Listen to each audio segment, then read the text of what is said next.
We've seen the pictures. We've heard his voice. He chewed at my face. He plucked out my eyes. Now we take you behind the scenes. What happened in the days and weeks at Jackson Memorial Hospital as dozens of doctors and nurses treated Ronald Poppo.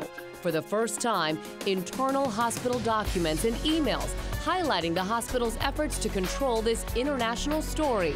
CBS4 investigates the Poppo emails.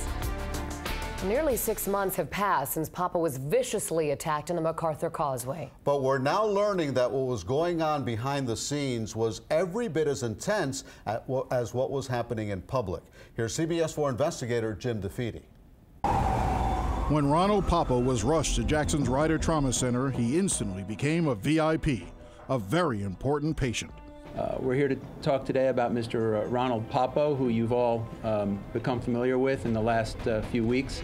Back in June, the head of the trauma center, Dr. Alex Nobrega, updated the world on Poppo's progress. I'm very pleased to say that Mr. Poppo is doing very well today. Yet while his doctors acted as if Poppo was just another patient, it is clear the hospital had never dealt with a case quite like this before. CBS4 News obtained more than 900 pages of hospital emails revealing the behind-the-scenes machinations.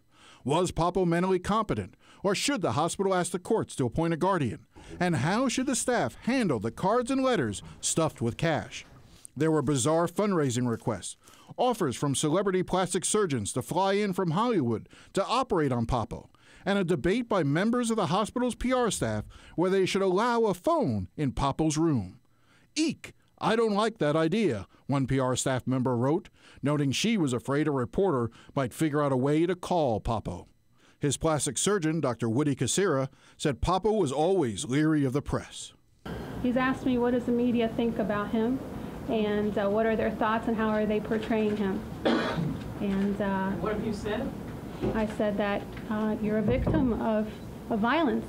The creator of a website, helppoppo.com, sought the blessing of hospital officials for their fundraising efforts. The website featured a Photoshop picture of Poppo holding a cardboard sign begging, "Help, need money for surgery." Hospital officials declared the website to be in poor taste and demanded their logo be removed immediately. He smashed my face into the sidewalk. My face is all bashed up. My eyes got plucked out. But it was the challenge of what to do with Poppo's face that drew the attention of plastic surgeons across the country.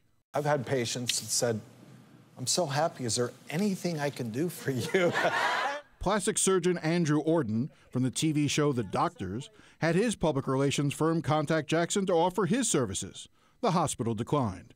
Another note came from someone who hadn't seen Poppo in 50 years. "We were friends in the 1960s and played guitar together in a band," wrote Dr. Stephen Peters.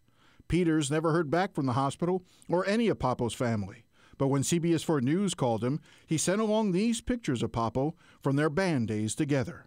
Peters said one day, back in the 60s, Poppo just disappeared and no one heard from him again. Anyone from his family with him? No. Behind the scenes, hospital officials have been trying to find relatives willing to oversee his affairs. In an email, Poppo's brother, Joseph, in California, wrote, "Regarding the legal guardian issue, I think a state-appointed guardian would be best. I don't think at this time in my life I can deal with being one at such a distance." But before hospital officials could arrange a court-appointed guardian for Poppo, his doctors declared that he was, in fact, competent enough to make his own decisions. The emails also reveal that Jackson opened an internal investigation into how unauthorized pictures of Poppo made their way onto the internet.